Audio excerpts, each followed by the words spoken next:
ये इज्जत के मसले को आपको सोचना ये चाहिए कि भाई आपको वो चार लोग जो बोलते वो इम्पोर्टेंट है या आपकी बच्ची की खुशी इम्पोर्टेंट है। बिल्कुल। मैं बहुत टाइम मेरे पास बहुत से लोग आते हैं। रिसेंटली एक वाकया हुआ था जहाँ पर एक कपल आया था। वो लोग लव मैरिज किए थे। वो लड़की के साइड के माँ बाप, लड़की के माँ बाप उन दोनों को सपोर्ट किए। आज शादियों के 8 साल हो गया, उनको 2 बच्चे हैं। वो लड़के के माँ बाप क्या करे, लड़के के माँ बाप लोगों को अलग कर दिए, हम तुम्हारे से रिश्ता नहीं रखते उनके।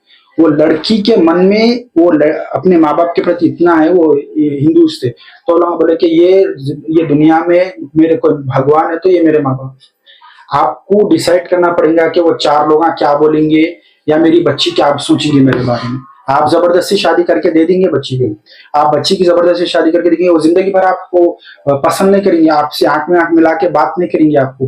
वो टाइम बीइंग के लिए उन्हें अपने वो क्या बोलते ख्वाहिशात को सैक्रिफाइस कर देंगे, लेकिन आपसे जिंदगी भर मोहब्बत नहीं करेंगे, इज्जत नहीं करेंगे आपकी, आपसे कभी वो ताल्लुकात नहीं करेंगे जो मतलब पहले थे आपसे मोहब्बत के ताल्लुकात आपसे। तो ये आपको सोचना। और चार लोग जो बातें करते हैं वो लोग को कैसा करना। आप देखना ये आदमी में बहुत बातें कर रहा, ये आदमी मेरा नाम रख रहा, वो आदमी का नंबर लेना, ब्लॉक कर देना, खत्म। वो आदमी जरूरत ही नहीं है मेरे को। वो आदमी की, वो आदमी आपको पाल रहा, पोस रहा, आपके घर में अनाज डाल रहा, आपकी बच्ची कल के दिन आपका शौहर मारा करा तो वो आदमी आके कुछ बचाने वाला है, या फिर वो हॉस्पिटल में एडमिट हुए तो कुछ पैसे दिया उन्हें, आप कभी हॉस्पिटल में एडमिट हुए तो कुछ नहीं करा, सीधा लेना उसका नंबर ब्लॉक कर देना। नहीं भाई तो तेरे रास्ते में मेरे रास्ते में, मेरी मर्जी मेरी बेटी है, मेरी बेटी की मर्जी मेरी मर्जी, जो उसकी खुशी मैं देखती, खत्म बात। आपको इस तरीके से अगर आप बनेंगे आज के जमाने में तो ही आप जो सुना एक सक्सेसफुल रहेंगे। वकील साहब, एक आखिरी बात आपसे एक सवाल करते हुए हम हमारी बात को खत्म करेंगे। काफी सारी बच्चियां जो सो अपने शौहरों से परेशान हैं।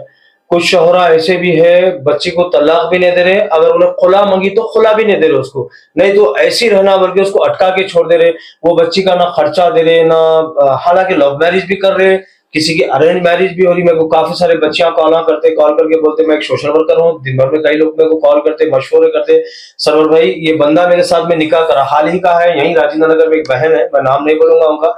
उन्होंने फोन करे कि बोले सरवर भाई मैं फांसी ले रही थी, अचानक मैं आपका एक वीडियो देखी कि औरत को खुला का जैसो अल्लाह जरिया बताए, मर्द को तलाक का। ना मेरा शौहर मेरे को तलाक दे रहा ना खुला दे रहा मेरे को, मैं ऐसे में क्या करूं, मेरे बच्चों को क्या खिलाऊं, मैं अपना खर्चा कैसा उठाऊं, ना मेरे पास आ रहा ना जा रहा, ना मेरे को टेक केयर कर रहा, ना मेरे को देख रहा, और खुला ये बोल रहा जिंदगी भर तेरे को मैं ऐसी रखूंगा मार के, ना तेरे को तलाक भी नहीं देता मैं तेरे को खुला भी नहीं दूं।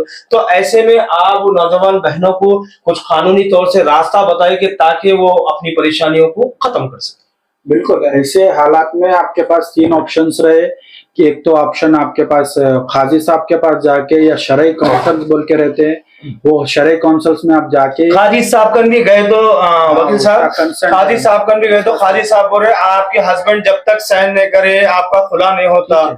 ऐसे में बच्ची क्या करना, आप कानूनी आप मुस्लिम पर्सनल को हटाए, कानूनी तौर से कुछ ऐसा बताए कि औरतों को कि कम से कम वो लोग अपने आप को और अपने बच्चों को प्रोटेक्ट कर सके।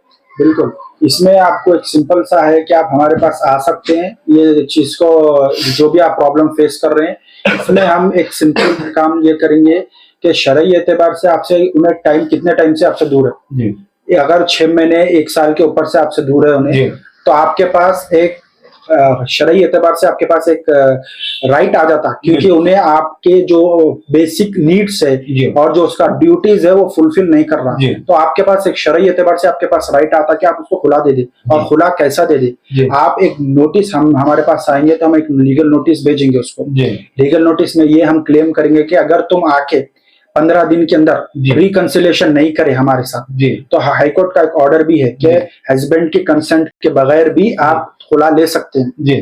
तो आपको हम वो हाईकोर्ट के जजमेंट के साथ में हम वो सब लगा के जो भी रिक्वायरमेंट डिटेल्स है वो लगा के हम उसको लीगल नोटिस भेजेंगे। अगर 15 दिन के अंदर वो आके जो भी मेंटेनेंस देना है, जो भी उसके ऑब्लिगेशन से ड्यूटीज अगर वो फुलफिल नहीं कर रहा, तो 15 दिन के बाद आप 1-2 महीने और वेट करके आप उसके बाद में अपना आप आजाद हैं, आप उसके बाद में आप दूसरी शादी भी कर सकते हैं। या फिर और सेकेंड ऑप्शन ये है कि आप कोर्ट के द्वारा भी ले सकते हैं डाइवोर्स। आप इंडिविजुअल फाइल करके वो नहीं दे रहा है, नहीं आ रहा है बोले तो कोर्ट देखेगा, थोड़ा टाइम वेट करके, अगर नहीं आ रहा है तो फिर उसके बाद में वो एक्सपार्टी करके आपको तलाक दे देगा, डिवोर्स दे देगा।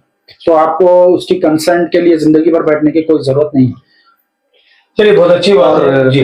लास्ट में एक बात ये बोलना है कि बहुत से लोग जो ये इसमें क्या बोलते हैं अपने कंफ्यूजन में रहते हैं कि भाई क्या करना, माँ बाप नहीं मानने की सूरत में इमोशनल ब्लैकमेल चल रहा है, मैं मर जाती हूँ, मेरे को बीमारियां हैं, ये ऐसे हालात में सबसे मेन काम मैं आपको बताता हूँ, सबसे पहला आप उनको समझाने की कोशिश करें। अगर वो समझे तो ठीक, थोड़ा वक्त दीजिए, अगर वो समझे तो ठीक, वरना आप अपना स्टेप लेके आप अलग होकर शादी कर लीजिए। और उसके बाद में अगर वो लोग फिर केसेस वगैरह भी डालेंगे तो इंशाल्लाह आपकी सहूलत के लिए इलाहाबाद हाईकोर्ट का एक जजमेंट है कि भाई जो लड़का लड़की अपनी पसंद से शादी करे और उनको कोई पुलिस वाला परेशान नहीं करना, उनको अगर प्रोटेक्शन की जरूरत है अपनी फैमिली से, उनको प्रोटेक्शन भी मिलना, और जो माँ बाप जबरदस्ती शादी कर रहे हैं वो अपने जो BNSS न्यू आईपीसी जो चेंज होकर BNS है उसमें उसके तहत भी फोर्सफुल मैरिज जो है वो एक कानूनन जुर्म है। तो वो जुर्म और प्लस ये आप इसका कानूनी एतबार से भी आप शेल्टर ले सकते हैं। इलाहाबाद हाईकोर्ट का क्लियर जजमेंट है, वो लोग को प्रोटेक्शन जरूरत रहे तो प्रोटेक्शन भी देना। दोनों बालिग है, एक बच्चा 18 साल है, बच्ची 22 साल के ऊपर है, दोनों शादी कर सकते हैं और वो शादी को कोई भी आपको आके टच नहीं कर सकता, कोई पुलिस वाला नहीं, कोई भी आके आपको टच नहीं कर सकता। इनफैक्ट अगर जरूरत पड़े तो आपको मदद भी मिलेगी कोर्ट में। तो ये एक्सट्रीम स्टेप लेना, किसी को मारना, किसी को वो करना, आप अगर शादी से पहले भी अगर आप उनको बोल देंगे कि भाई हमारा पहले मसला है, हम नहीं कर सकते, तो बात खत्म। लेकिन किसी को कत्ल करना, किसी को गारतगिरी करना, उसकी जिंदगी बर्बाद, तुम्हारी भी बर्बाद, तुम्हारे मोहब्बत करने वाले की उसकी, फिर उसके फैमिलीज की फिर बदनामी अलग होती। तो ये सब चीजों की चक्कर छोड़ के आप कानूनी एतबार से जो भी आपके पास है आप स्टेप लीजिए। आप मोहब्बत करें तो आपको मोहब्बत निभाना भी पड़ेगा। ऐसा नहीं कि मैं डर के मारे जो सोना ये करूंगा वो करूंगा, डट के मोहब्बत का सामना करिए। आप लड़के आदमी है तो आप मर्द है तो करिए, लेके जाइए, उठा लेके चले जाइए। आप अगर वो जबरदस्ती कर रहे हैं तो उसके साथ ये बोलने का मतलब ये नहीं कि मैं बागी बना रहा हूँ बच्चों को। लोग सोचेंगे अरे तुम बच्चों को बागी मैं उन लोगों को खातिर बनने से रोक रहा हूँ, मैं मुजरिम बनने से रोक रहा हूँ। मैं आज आप शादी कर देंगे लेकिन आपकी बच्ची जिंदा लाश बन के